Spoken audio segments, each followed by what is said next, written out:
जैसा कि पहला प्रश्न आप देख रहे हैं, क्वेश्चन है कि वाइगोत्स्की के अनुसार बच्चे सीखते हैं। वाइगोत्स्की आप जानते हैं जो सामाजिक अंतःक्रिया की बात करते हैं, तो जहाँ पे सामाजिकता आएगी, जहाँ पर जो ऑप्शन ये कहेगा कि बच्चे जो हैं वो समाज के माध्यम से सीखते हैं, समाज के लोगों से सीखते हैं, अपने आसपास बड़ों से सीखते हैं, तो अंतःक्रिया करके सीखते हैं, समाज में अपनी भूमिका अदा करके सीखते हैं, वहाँ पे वाइगोत्स्की जी सही होंगे। तो ऑप्शन देखते हैं, जब पुनर्बलन प्रदान किया जाता है परिपक्व होने से, अनुकरण से, वयस्कों और समवयस्कों के परस्पर के साथ परस्पर क्रिया से। तो देखिए, पुनर्बलन की बात वाइगोत्स्की जी नहीं कहते हैं, ठीक है। थॉर्नडाइक साहब और और भी हल साहब, ये लोग पुनर्बलन की बात करते हैं, लेकिन वाइगोत्स्की जी पुनर्बलन की बात नहीं करते। पुनर्बलन आप समझ रहे होंगे, पुनर्बलन उसको कहा जाता है जहाँ पर आप कोई चीज़ करके देकर काम को करवाएं। जैसे कि बच्चे से कहा जाए, बेटा अगर आप एक पोयम आज सुनाते हो तो हम आप आज आपको जो है एक टॉफी देंगे या 5 रुपए देंगे, ठीक है। तो ये एक प्रकार का पुनर्बलन हो जाता है, ठीक है। और ये पुनर्बलन उद्दीपक के रूप में कभी कभी काम करता है, कभी कभी रुचि जो है कि बच्चों में एक जिज्ञासा के रूप में कि हाँ, अगर मैं ये काम करूँगा तो मुझे पुनर्बलन यानी कि ये चीज़ मुझे दी जाएगी, ठीक है। तो ये इसकी बात वाइगोत्स्की जी नहीं करते। परिपक्व होने से, ये परिपक्वता की बात यहाँ पे नहीं करते, बच्चों के सीखने की बात है। अनुकरण की बात स्किनर साहब ज़्यादा करते हैं, वाइगोत्स्की जी नहीं करते हैं, ठीक है। वयस्कों और समवयस्कों के साथ परस्पर क्रिया करके, यानी कि उनसे बातचीत करके, उनके व्यवहार में ढलकर बच्चे अच्छा सीखते हैं। ये चौथा ऑप्शन बिल्कुल सही हो जाएगा। आगे देखते हैं, सीखना, लर्निंग क्या है, यानी कि कोई भी चीज़ हम सीख रहे हैं जिसको हम अधिगम भी कह सकते हैं। यहाँ पे सीखना है, कहीं अधिगम भी आ सकता है, ठीक है। बहुत ही बेसिक प्रश्न है ये। तो अधिगम क्या है, सीखना क्या है, लर्निंग क्या है, ये पूछा जा रहा है। सीखने वालों के संवेगों से प्रभावित नहीं होता, संवेगों से छिड़ संबंध रखता है। सिखाने वाले के संवेगों से, सीखने वाले के संवेगों से स्वतंत्र है, या सीखने वालों के संवेगों से प्रभावित होता है। देखिए, अधिगम क्या है पूछा जा रहा है ऑप्शन के हिसाब से। पहला ऑप्शन कह रहा है कि सीखने वाले के संवेगों से प्रभावित नहीं होता है, तो ऐसी बात नहीं है। अगर आप कोई चीज़ सीख रहे हैं और उसको आप भली भांति अच्छे से सीख जाते हैं, तो आप में एक मोटिवेशन आता है, आप एक मोटिवेट हो जाते हैं अंदर से कि वाह, मैंने इतने कम समय में या इतनी मेहनत में मैंने ये चीज़ सीखी है। तो संवेग, संवेग यानी कि जो आपका मन, अंदर का जो भाव है मन का, यानी कि आपकी भावना, ठीक है। आपके संवेग जैसे क्रोध, डर, भय, प्रेम, ये सारे संवेग है जो मैकडूगल साहब ने अपने थ्योरी में बताया है। मैकडूगल साहब ने अपने थ्योरी में बताया है संवेग, और जो है उनके कारक जो हैं अलग अलग उन्होंने बताए हुए हैं, और अच्छे से उस पर बातें भी की जा चुकी हैं।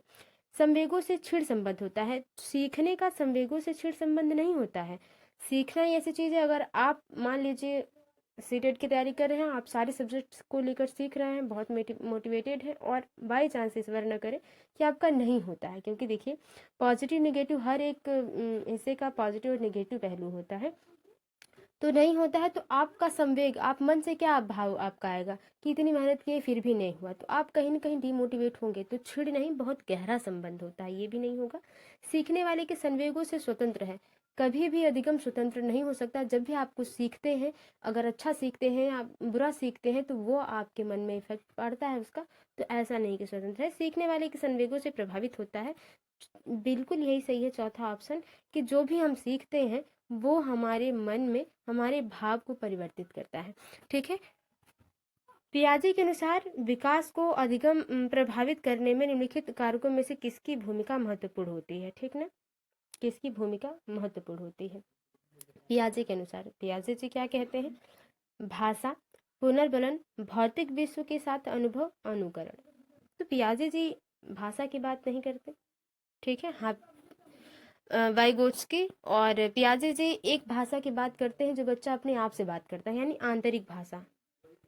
आंतरिक भाषा यानी कि कोई काम करते हुए बच्चा अपने मन में ही गुनगुना रहा है, अपने अपने आप से ही बात कर रहा है, तो पियाजे जी उसको अहम केंद्रित भाषा कहे हैं और वाइगोस्की जी उसको निजी भाषा कहे हैं। तो यहाँ से बहुत ही टॉपिक प्रश्न मैंने आपको बताया, ये आप बहुत ज़्यादा घुमा फिरा के क्वेश्चन पूछता है, लेकिन पूछता जरूर है हर एग्जाम में, सीटेट के एग्जाम में, पैरागॉगी में।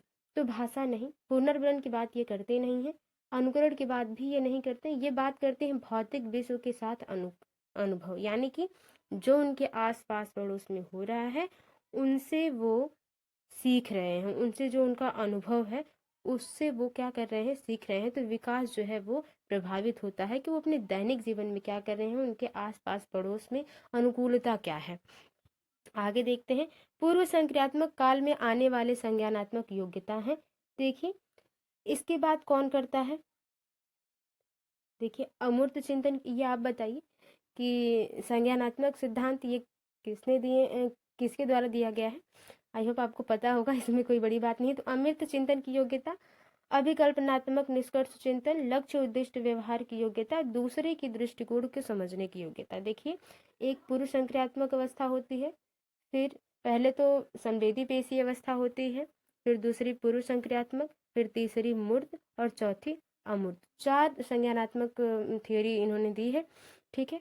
तो पूर्व संक्रियात्मक काल के हिसाब से बच्चे की संज्ञानात्मक योग्यता कैसे होती है।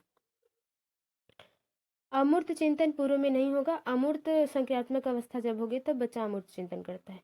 अभिकल्पनात्मक निष्कर्ष बच्चा नहीं निकाल पाता है। यहाँ लक्ष्य उद्दिष्ट व्यवहार की योग्यता, पूर्व संक्रियात्मक काल में बच्चे में ये होता है कि ये गुड़िया जो है वो मुझे चाहिए तो चाहिए, इसको इससे फायदा हो या ना हो, क्या होगा, जरूरी है या नहीं। तो लक्ष्य उद्दिष्ट व्यवहार की योग्यता होती है, एक लक्ष्य होता है बच्चे में, जब तक बच्चा वो पा नहीं लेगा तब तक बच्चा बैठेगा नहीं शांत। तो ये पूर्व संक्रियात्मक अवस्था में होती है। तीसरा ऑप्शन बिल्कुल सही हो जाएगा, जो कि 2 से 7 वर्ष की अवस्था होती है, ठीक है। यानी कि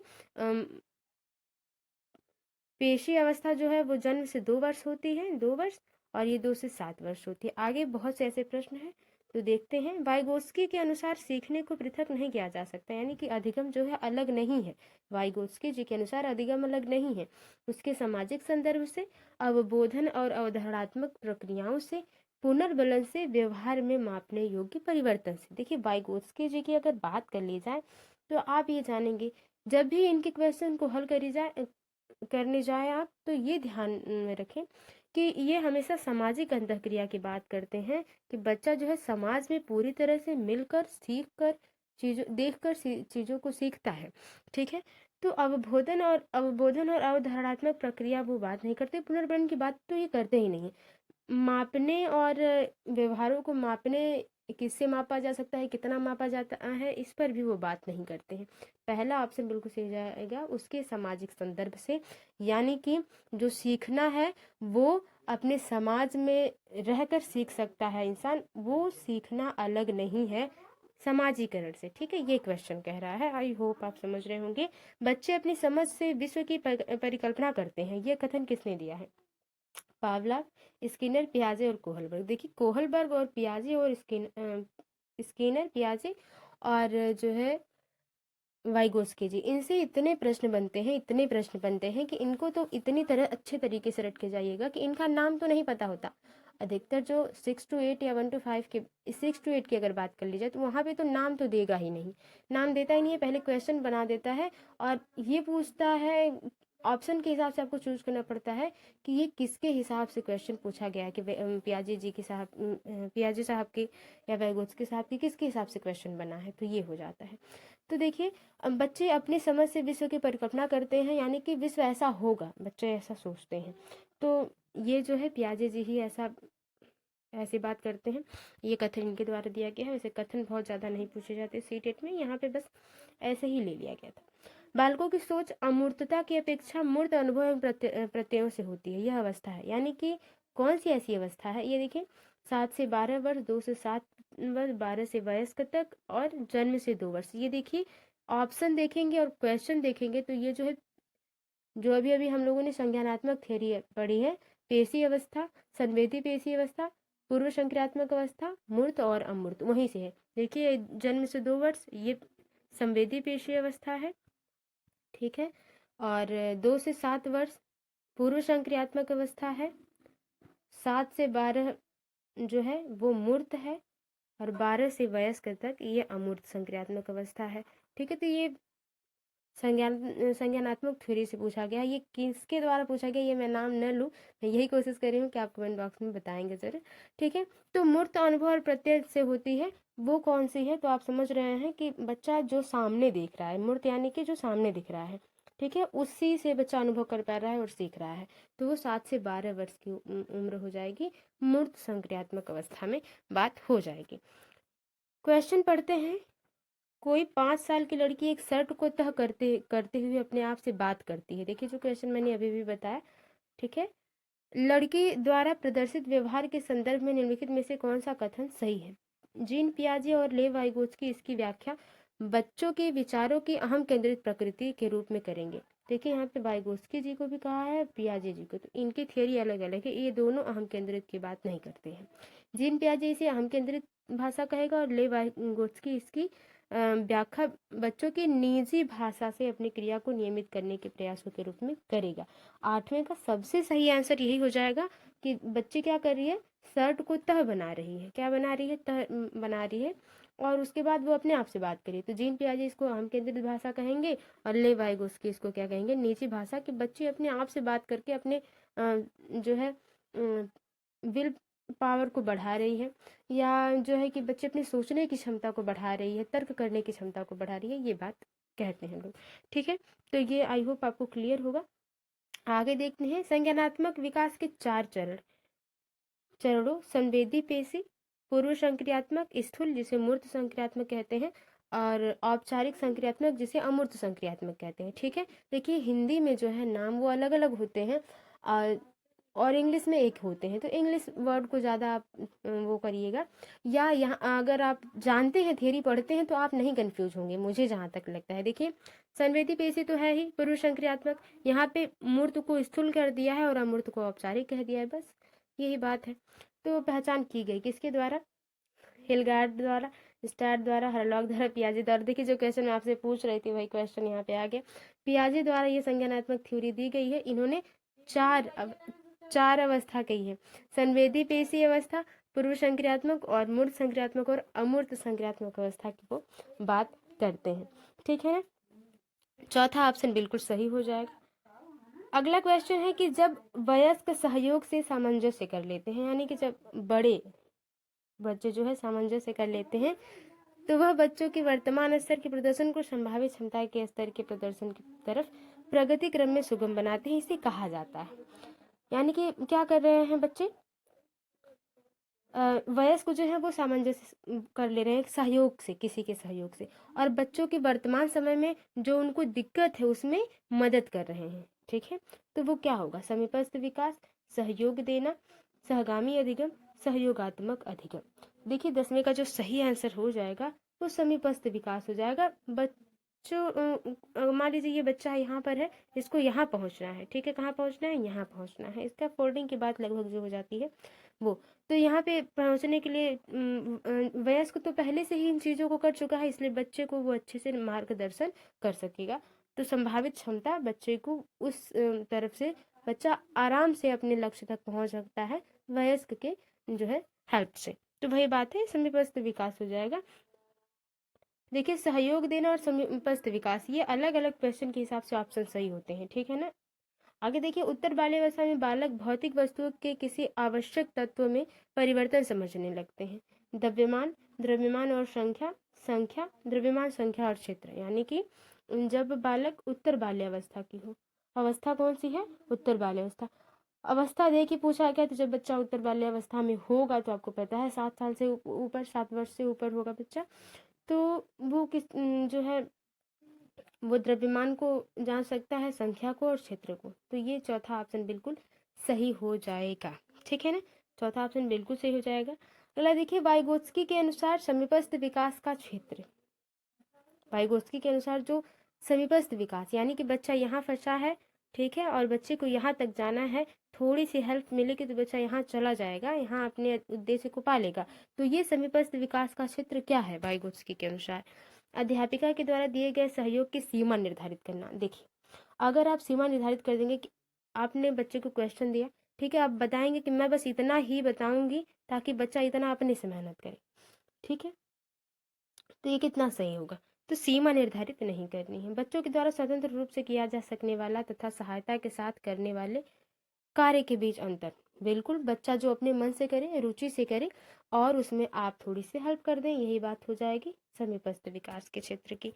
आगे देखते हैं, निम्नलिखित कथनों में से कौन सा वाइगोत्स्की के द्वारा प्रस्तावित विकास तथा अधिगम के बीच संबंध का सर्वश्रेष्ठ रूप में सार प्रस्तुत करता है। वाइगोत्स्की के द्वारा जो विकास और अधिगम के बीच जो संबंध उन्होंने बताया है, वो ऑप्शन के हिसाब से कौन सबसे बढ़िया होगा। विकास अधिगम के स्वाधीन है, विकास प्रक्रिया अधिगम प्रक्रिया से पीछे रह जाती है, विकास अधिगम का समानार्थक है, अधिगम एवं विकास समांतर प्रक्रियाएं हैं। वाइगोत्स्की जी के हिसाब से पूछा गया है। तो वाइगोत्स्की जी क्या कहते हैं, विकास प्रक्रिया अधिगम प्रक्रिया से पीछे रह जाती है, ठीक है। इस पर अगर आप विचार करेंगे तो आप पाएंगे कि अधिगम, अगर वाइगोत्स्की जी के बारे में बात कर ली जाए तो वो कहते हैं कि जो विकास प्रक्रिया है ये जरूरी नहीं है कि बच्चे की एज पर निर्भर नहीं करता अधिगम, ये मानते हैं वाइगोत्स्की जी, ठीक है। वाइगोत्स्की जी कहते हैं अगर बच्चा 2 वर्ष का भी है, अगर उसे अच्छे से समझाया जाए, अच्छे से मार्गदर्शन दिया जाए, तो बच्चा अपने से ज़्यादा उम्र के बच्चों के इतना बराबर हो सकता है उसका आईक्यू लेवल, यानी कि वो सीख सकता है। ये बात जो कहते हैं वो वाइगोत्स्की जी कहते हैं। आई होप आप समझे होंगे।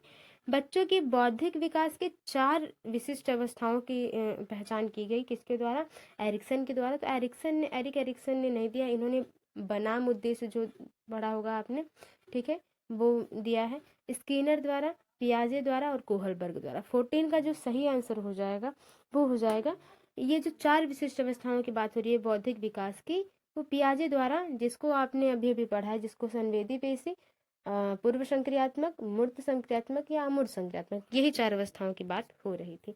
बच्चे दुनिया के बारे में अपनी समझ का सृजन करते हैं। वो पहले ये देखते हैं कि इस प्रकार की दुनिया होगी, जैसी भी दुनिया हो ये मतलब नहीं होता, क्योंकि बड़े होने के बाद पता चलेगा। बच्चा लेकिन जब होता है तो वो सृजन करता है अपने माइंड को, कि हाँ इस प्रकार से दुनिया होगी, लोग इस प्रकार से सोचते हैं। जैसे कि बच्चा छोटा होता है तो हम केंद्रित होता है कि ये गुड़िया मुझे चाहिए, सारे लोग मेरे लिए काम करते हैं, बच्चा ये सोचता है। तो ये इसका श्रेय जाता है पावलोव, कोहलबर्ग, स्किनर और पियाजे।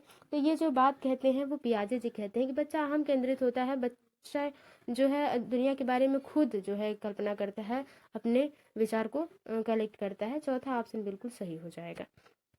पियाजे के अनुसार निम्नलिखित में से कौन सी अवस्था में बच्चा अमूर्त संकल्पनाओं के विषय में तार्किक चिंतन करना आरंभ कर देता है, यानी कि जो चीजें दिखाई नहीं दे रही। मूर्त संक्रियात्मक में जो चीजें दिखाई देती हैं उस पर बात होती है।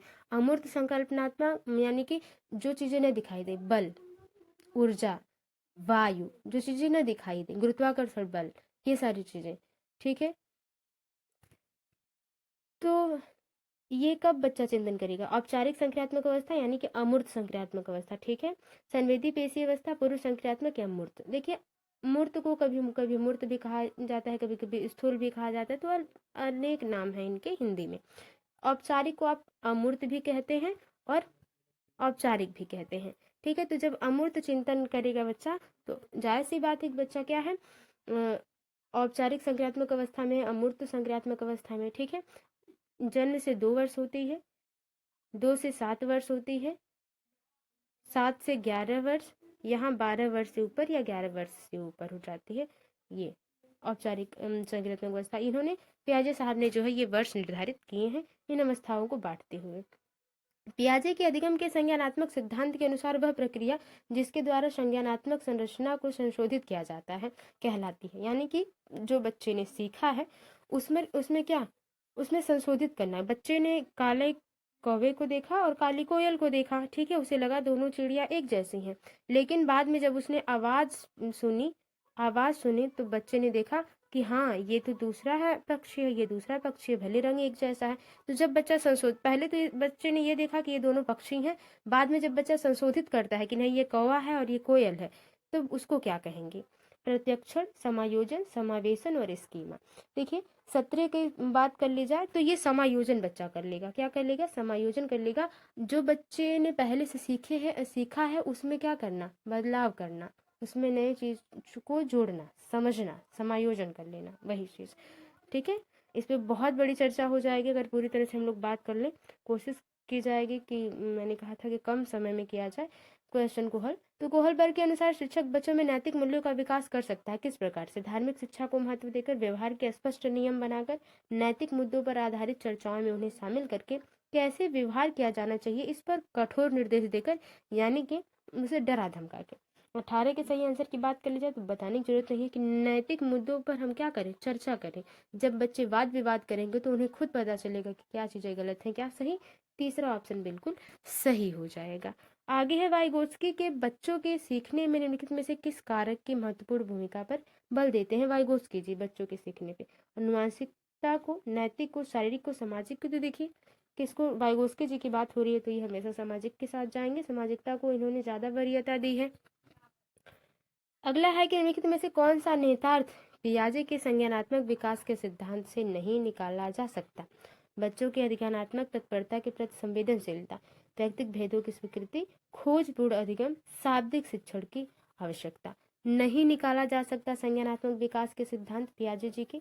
ठीक है, तो आप पता है शाब्दिक शिक्षण की आवश्यकता। जो बच्चा सीख रहा है, ठीक है, और जिस विधि से सीख रहा है, इसको निकालना संभव नहीं है। चौथा ऑप्शन बिल्कुल सही हो जाएगा। ये थे टॉप 20 प्रश्न। आई होप आपको समझ में आए होंगे। वीडियो थोड़ी सी भी हेल्पफुल लगी, वीडियो को लाइक करें, शेयर करें, कमेंट बॉक्स में बताएं कि आपका स्कोर इन 20 प्रश्नों में से कितना रहा। मिलते हैं आपसे अगली वीडियो में, तब तक के लिए bye bye, take care, be positive, be motivated. धन्यवाद।